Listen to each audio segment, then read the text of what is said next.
4 বছর অতিক্রম হয়ে গিয়েছে, এখনো পর্যন্ত অসম্পূর্ণ আব্বাস সিদ্দিকীর নলেজ সিটি। বসিরহাট থেকে আমরা নলেজ সিটি দেখতে এসেছিলাম, এসে দেখলাম এখন গরু ছাগলের আড্ডাখানা। নলেজ সিটিতে কোথাও হাসপাতাল দেখতে পেলাম না।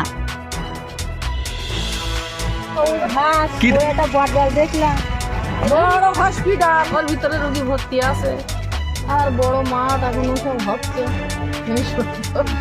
আসিল বাসিল অনেক লোক কাজ করছে।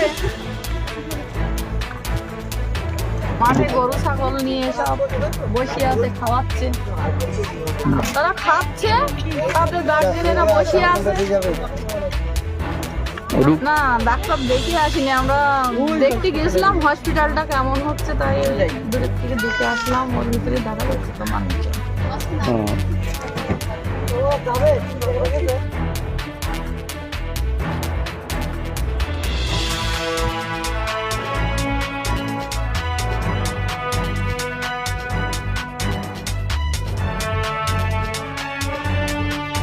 এই নলেজ সিটি যাচ্ছি তো দেখি